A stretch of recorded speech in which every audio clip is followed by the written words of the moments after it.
Hello, everyone, and welcome to this episode of Pivoting to Success. I'm your host, David Armento, CEO of KME Technology Solutions. Today, I'm excited to be joined by Edward, who is the co-founder of Orpical, and I'm going to allow Edward to kind of talk a little bit about Orpical and what they do. So, Edward, why don't you take it away? Good. Yeah, and I know I'm supposed to smile, so we'll keep smiling. Um, it's Orbital Technology Solutions. We were formed about 12 years ago. Started as a small consulting firm in the marketing space because I was tired of people getting, technically back then, getting taken advantage of. Website design and development firms were charging either not enough, so you weren't getting what you needed, or charging way too much for what they were delivering. Fast forward 12 years later, we're still in that space, but we've morphed into a business consulting firm disguised as an marketing agency.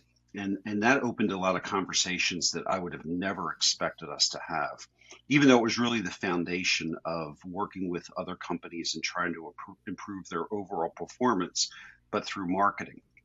But having those conversations, we morphed into more of a customized software development agency because we discovered a lot of our clients needed certain tools, but it was the same situation. They were working overseas, or they were working with the neighbor down the street, or they were working with a firm that was way too big that they should have never been working with. So we took our acumen of process and automation and marketing, found some great developers, and it did not happen overnight. We're talking over Right. about a 5-year period to where probably about 75% of our revenue right now comes from software development, all under the umbrella of improving their performance, process automation, better marketing, but really better operations as a whole at this point. So, I mean, as you being a business-to-business organization, right? So you're working with other businesses. What do you think has been your most successful? Because we're a B2B company as well.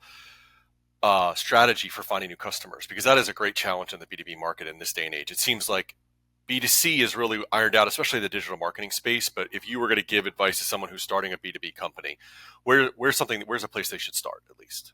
Well, first off, be smart. And I'm not being disrespectful if to people in general, but if you go Right. to a doctor, you want to go to a smart doctor. If you go Right. to a lawyer, you want to go to an experienced lawyer.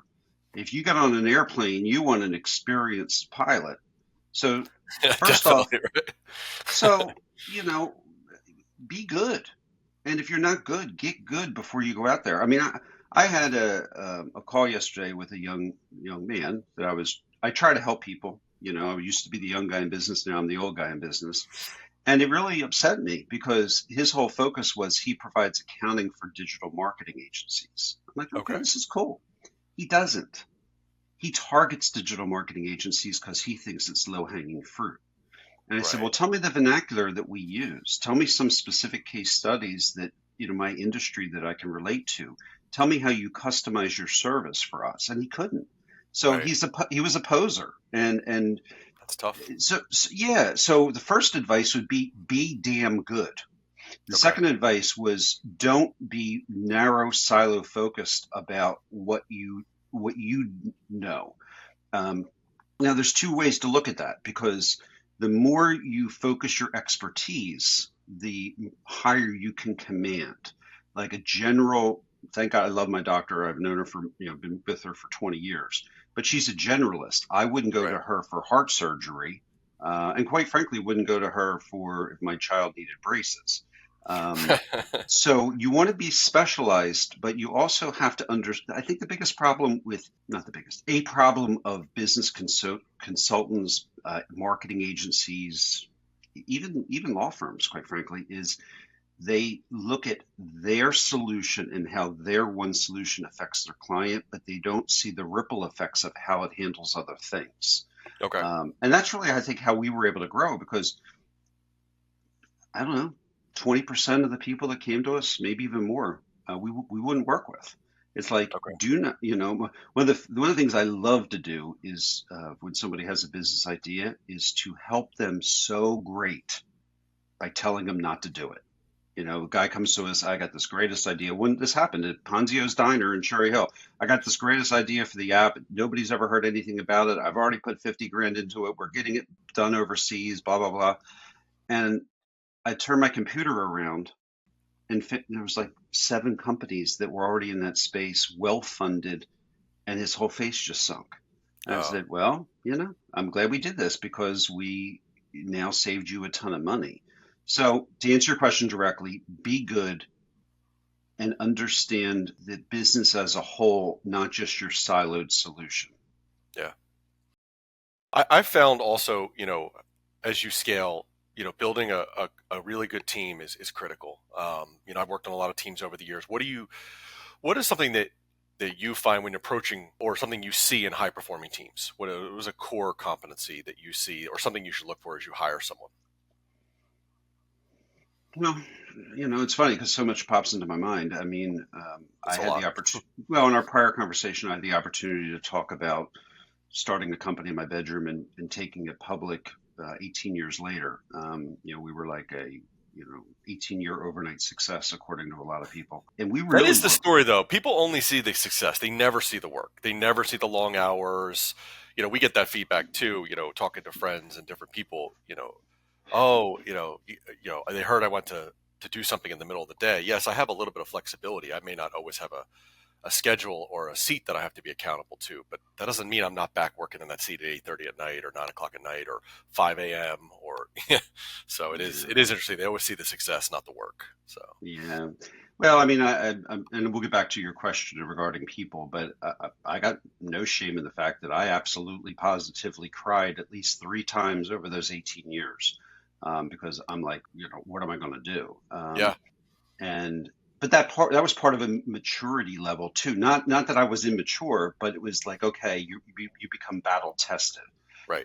Something I wrote, and I think it's pretty cool. I wrote it just like off the top of my head, and I have this other issue, and I will come back to the people, but like, you didn't wake up today. We talked about surgeons and pilots. You didn't wake up today saying, "Hey, I can fly a 747." No, I But did it's not. amazing how many people wake up and think, "Oh, I'm going to start a business." How dare you? How dare you think you can be an entrepreneur? So one of the saying I came up with is, all entrepreneurs are business people, but not all business people are entrepreneurs. Yeah, All warriors are soldiers, but not all soldiers are warriors. To be an entrepreneur, you have to be a warrior. And it's I mean I totally believe that to be true. yeah. As far as people are concerned, the reason why I brought up that other company is we really focused hard on culture, people, Okay, and it was very different because we were in the office all the time. That brings a right. whole new dynamic. Sure, sure. And I think, to me, one of the things we try to emulate, it's the process, not the people, because you can take somebody, who may not be performing in one organization, put them in a different organization, Very and true. there's multiple facets about that. You Yeah, know, Jim Collins on Good to Great, get the right people on the bus and then get them in the right seat. agreed. Are they one of the things you'll find too in fast growing companies? I mean, I used to say this years ago, is that I'm really good at running a $500,000 a year business, but I have no idea how to run a 2.5. And then we hit 2.5, I don't know how to run a 10, and we hit 10, I don't know how to run a 20. But Right. over the course, there was people that would hit ceilings, and that's fine. It's important that people know that they're in the best position for themselves, and it's the leadership levels that are supposed to bring that out, Of in their course. people, and constantly training and developing and improving. And right now, Orbital, we've been in business 12 years. We are going through a complete transformation of how we hire, train, develop, review, and as we talked about prior to this conversation, a little pre-work here, we became an ESOP, an employee stock ownership plan company.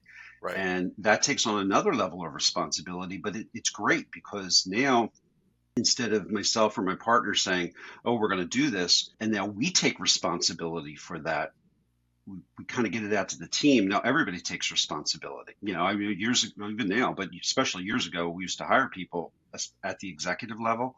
I Okay. wouldn't hire them. I had the other executives hire them, because if I hired Mary Smith or Bob Jones, then I was responsible for their success. But if the team wanted Mary Smith or Bob Jones on the team, now they were responsible for their success. Yeah. So, That's that's That's great. I mean, it's interesting. I have similar sentiments. You know, I think finding the right seat, and it's interesting. You know, your seat on the bus analogy is great, but I think it's also finding the seat at the right time, because I've found with certain folks as they develop, right, everyone develops at a different pace, Hmm. and it's never that straight line. It's the old stock market analogy. You know, it looks like a heartbeat. It's up down. They have good days and they have bad days, and so I also found evaluating folks when they're at their lowest is not necessarily effective. It's also not effective to evaluate them when they're having their rock star moments, because everyone goes through phases where they're just crushing it, right? They get momentum, and is that sustainable, right? And so I think finding that middle, and also making sure that you're putting people in positions to be successful, like recognizing as a leader when someone's in their rock star moment and maybe they can take on this next new challenge. So maybe their seat changes for 6 months, and it's not always a formal change, right? It's a project or a challenge that maybe they weren't ready to take on a year ago, and maybe in a year something will change in their personal life, and they won't be in a position to take on one of these new challenges right at that moment. So kind of finding that rhythm or that cadence with them is critical. Kind of change into, you said you've been in business for 12 years and you're going through a significant kind of change in the way you're doing things internally. What has driven that change, and what's been crucial in your growth as you know, obviously evolving as an organization, right? That is always critical. But in you know, especially since COVID, I feel like we're all organizations are changing so rapidly. You know, what do you think has been the most significant over the past couple of years? Well, I mean, for us specifically, is the advancement of artificial intelligence and our in total embracement, embracing it. I was actually on a podcast 4 or 5 years ago, and I openly said we haven't hit that thing yet. I don't know what that thing that's going to cause a hockey stick for our company, Yeah. because at that point in time we were a extremely good marketing agency, a Okay. very, very good software development firm, and other than the fact that we treated customers great, we were a dime a dozen. But now we're using that technology to develop specific solutions. So as opposed to, and this is a very, very important part of our business still, as Okay. opposed to clients hiring us for projects, working hourly, we're shifting that, the emphasis, even though we'll always do that, we're shifting that emphasis to where we own the intellectual property and are taking a Okay. product to market, and or developing customized solutions where we can obtain, instead of getting paid by the hour or by the project, Right. we people still pay for that, because Sure. people do not respect what they don't pay for. So in using completely fake numbers, instead of a project being $100, maybe it's $60, but that other $40 now gets allocated towards equity at the angel round. Or Okay. instead of that $40, we then get a percentage of sales for the next X number of years or till we hit a point. I mean, right Gotcha. now we have one relationship. We're trying to work on others where we're developing a piece of software where we're getting 15% of the company. Now, we could have, well, let me be clear, it's 14%. We could have, again, fake, but not overly fake number, charged them $500,000 for this. Right. We charge significantly less. But if this company sells for $100 million in 5 to 7 years, which I think it can, that's Yeah. $15 million. So, Right. and why that's important with our ESOP is now the team members are part of the Of totality of the course. equity in the Right. company, not just the valuation of An the internal the, stock the price. resume, Right. yeah, the Yeah. resumes, yeah. Yeah. No, that's a really interesting point. We've also gone through a pretty significant transformation over the last 4 years. We've had a large consulting practice for a number of years. Once again, charging hourly for project work almost exclusively, and we've had certain contracts that are really earmarked a very significant amount of hours, and that's been wonderful. But to your point, we have transitioned, and our focus has been a little bit different. It's been less on developing a new technology. It's been more about developing customer relationships, right? And kind of being, you know, not to be corny, because we're an MSP, which is a managed service provider, and we're providing technology services, but really being the resource that they want to go to, because we make their lives easier, right? We don't want people to be frustrated by technology. We want it to be simple, because if you're not a technology company, technology is a tool.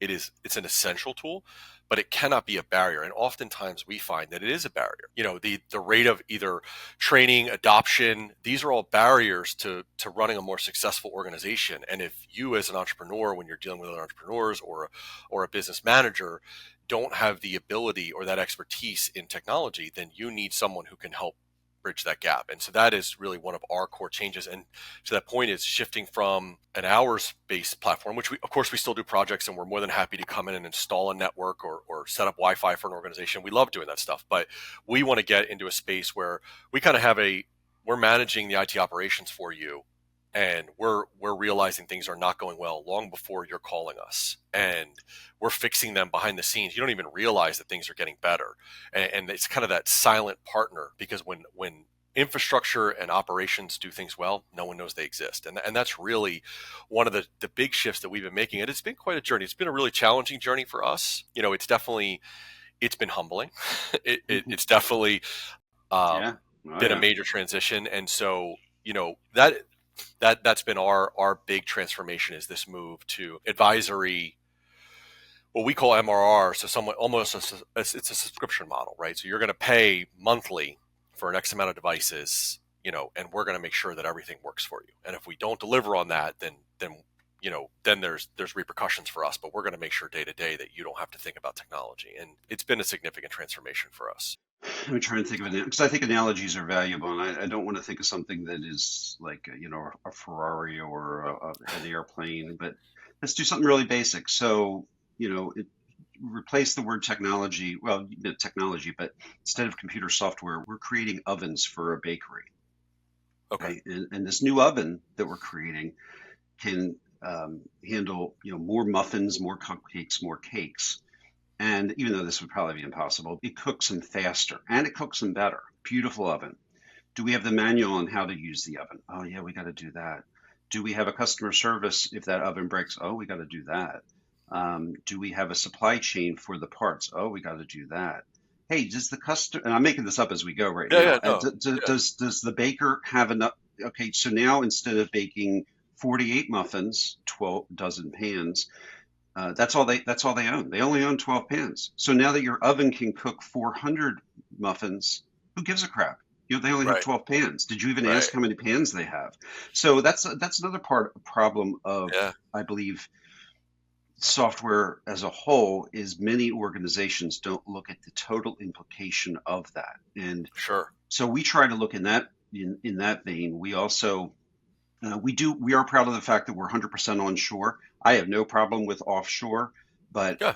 boy, I'll tell you, it's worth the extra money that we've experienced, because I can't tell you how many times we've had to come in and clean up something that just was done offshore, that just the communication barrier was there. And here's another thing, especially getting into the world of AI, and I teach at Montclair State University, and I teach my students, it's really not about the answers anymore. It's about the questions. And with that in vein, it was the revenge of the nerds or revenge of the geeks. Now it's the revenge of the generalist with the business acumen, because Yeah. I don't need necessarily the computer programmer to program, but I need him or her to understand the business process, what's the benefit of the automation, how it will affect other departments.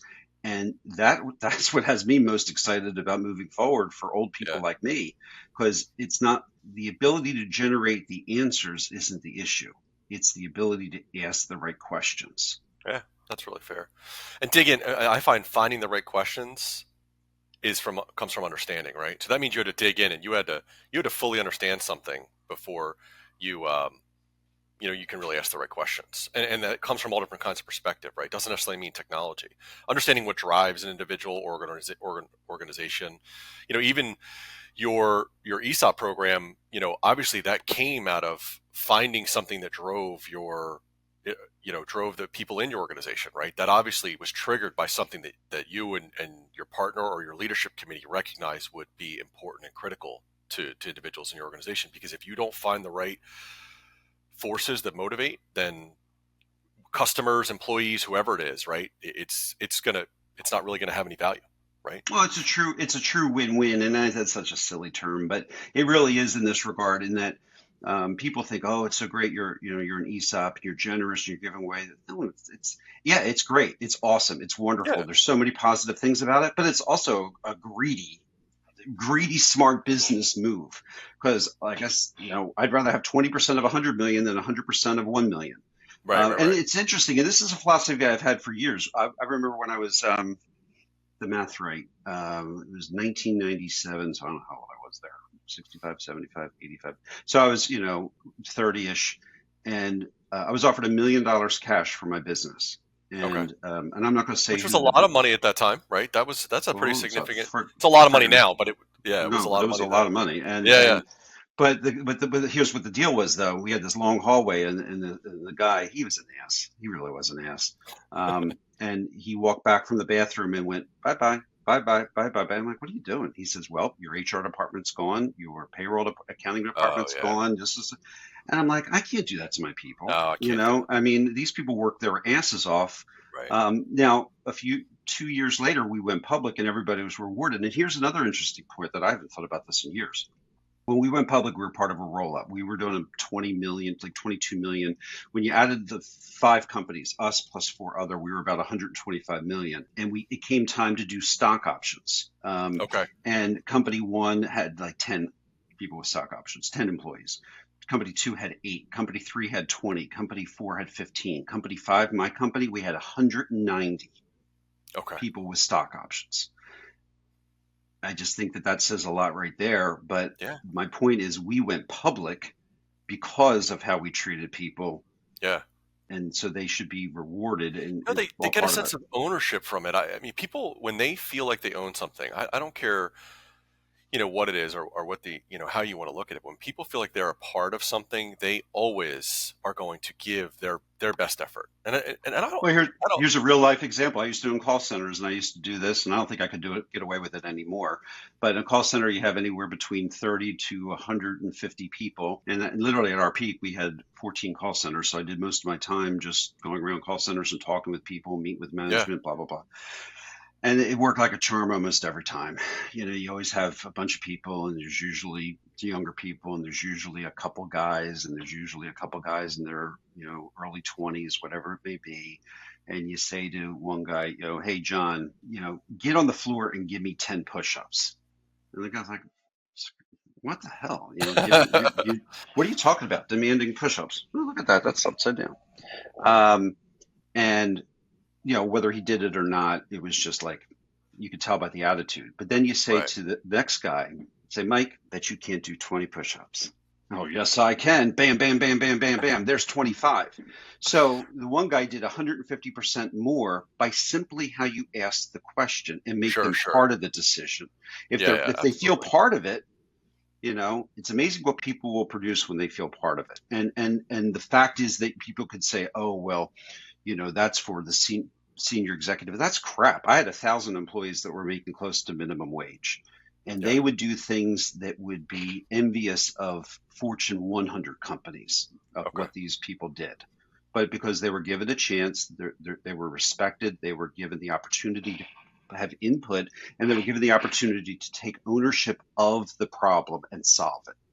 And they're probably given the opportunity to grow too, right? I mean, Oh, that's also 100%. yeah, yeah. That is also a core component. You have to Well, give and but it also comes back to the person too. Here's another real life story, and I won't use the names, but years ago, when my call center, we were so big, we were huge. We had 12 telephones.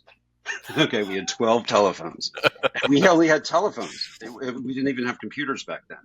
right, right. And Cheryl, who's a real name, Cheryl was going to take a vacation. She was my evening manager. So I said to this other woman named Karen, hey, Karen, Cheryl's going to go away for a week. Could you run the call center for the week? And she was like, well, yeah, but you got to pay me extra to do that. Okay. And I'm like, well, wait a second, I'm giving you a chance here. I mean, you're going to be here anyway. Can you just do it? And she's like, no, I want to know what Cheryl's making, and I want her pay for the week. Okay. This kid, and this is true, his age, he was 17, said to me, well, I'll do it. Fast forward 6, 7 years later, he was making, maybe 10 years later, he was making over 100 grand, Okay. was part of the ownership, earned stock from the sale of the company, had a beautiful, beautiful 4 bedroom, 2.5 bath home here in South Jersey. And last I heard, Karen was unemployed, and was having, pretty severe financial issues. And I really think, man, what if she just said, let me let me invest my time, let me invest my energy, let me learn. Maybe she could have had that home. Maybe she Yeah, could have been part of the ownership team. So it goes both ways. sure. It's the people, it's the systems, because a good company will say it's process, not people. But I say it's process, not people, until it's the people. Okay, that's fair. Because if Yeah, you yeah. if you eliminate that, then the only other option is it's the people. Right. And we're really working hard now at Orbital to be prepared for significant growth. Really reinventing how we set goals, report, deal with problems across training, how we hire. And kind of last part about this is we're setting ourselves up for really significant growth. And one of the smartest things, and I don't know how we did this when I was a kid, we ran our company like we were publicly traded for 3 to 4 years before we even met with investment bankers. When they came in to do our books, Ernst and Young came in to do an audit. They had 5 people they expected to be in our office for 5 days. Okay. So 5 times 5 is 25 days. Right, right, By right. by Tuesday, 3 of them left, and by Wednesday afternoon they were done. Our books were so clean, Wow. which enabled us. And if we didn't have clean books like that, we would have never been able to really go public because that Yeah, was of one course of the not. big barriers. When we were getting quote courted to be part of this investment banking group, they met with 27 companies and selected 5. Wow. And thank God we were one of the 5, but we earned that opportunity. Of course, yeah. So I just want to give our listeners an opportunity to connect with you and learn more about your organization. So why don't you just highlight how they can get in touch if they have questions or they want to reach out and learn more about your organization. It's Orbical Technology Solutions Incorporated. It's Okay. Orpical, ORPICAL.com. My personal email is ed@orbical.com. Um, and I invite, there's really several types of people out there. One is people who would love to learn more about our services. That's cool. But also, I love working and helping people. I mean, as I share with you, I teach at Montclair State University. I don't have the time. I don't really have the energy. I don't enjoy the drive because it's an hour plus each way, Yeah, but I love the students. I love training and developing those students, and that is so much fun. And so, yeah. if anybody's listening to this is like, I just got a business question or I want to run an idea, I mean, connect with me on LinkedIn. I'd be happy to do that. Great. Thanks so much. This is another great conversation with Edward. We really appreciate having you on the show. Thank you for sticking with us till the end. If you gained value from today's episode, we'd love for you to leave a rating or review on whatever podcast platform you listen to. And if you know someone that might be interested in this content, please feel free to share, especially if they're looking to get into entrepreneurship or grow within their professional endeavors. Thanks so much and have a great day, folks.